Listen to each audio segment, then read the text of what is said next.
Professor Stuart Saunders was the head of the Department of Medicine when I joined the Department of Surgery at UCT in 1980. The Liver Research Unit of the South African Medical Research Council was an amalgamated unit between the two departments. My research associate position was in this liver unit, and I had the opportunity to get to know Professor Saunders. Stuart Saunders is credited for being the architect of the liver unit and the liver clinic, which has provided a tremendous service for patients with liver diseases since its inception. He also provided medical support for the fledgling clinical liver transplant program and saw it grow into a regular form of treatment. His interests were wide, including other diseases like porphyria and other liver ailments. In 1989, I was appointed the first warden of Leesbeek Gardens, a block of flats converted into a residence to accommodate the growing number of students of different cultural backgrounds admitted to UCT. Stuart Saunders was already the vice-chancellor for several years by then. Those were tough times for both the warden, the students, and those residing in the neighbourhood who saw the presence of blacks in the suburbs a violation of the Group Areas Act. Saunders was extremely appreciative of the problems we faced and was ever willing to lend an ear. This was not a conventional residence, something that aggravated students more when they compared the living conditions to those in Smuts Hall and elsewhere on the campus. Our chats in my desperate moments by telephone and personally were frank, encouraging, and from his side, appreciative of our problems. On a personal level, I found him engaging, humble, but direct. He invited the kind of honesty he himself displayed.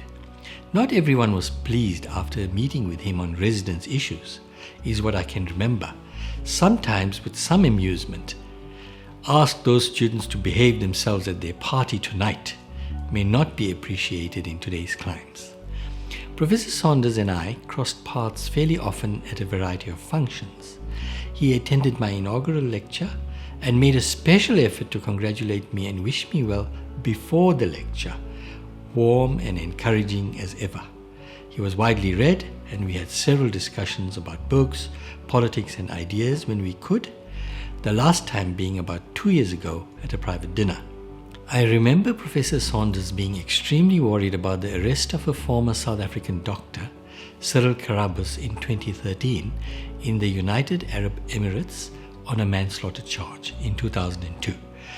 We discussed the issue and he expressed concern that we, as a Faculty of Health Sciences, had not put out a statement of support for Dr. Karabus. He was visibly disturbed, a clear indication of his sense of justice. I have not said anything of Dr. Saunders' leadership of the university as the Vice-Chancellor of UCT between 1981 and 1996. Those who worked closely with him will offer views. However, it was under his watch that the doors of UCT opened increasingly for all South Africans. He handled the stormy times during his tenure with grace, displaying the strength of his leadership. It is quite ironic that our last formal meeting took place in Leesbeek Gardens in 2016 at the memorial service of a young man who died tragically in that residence.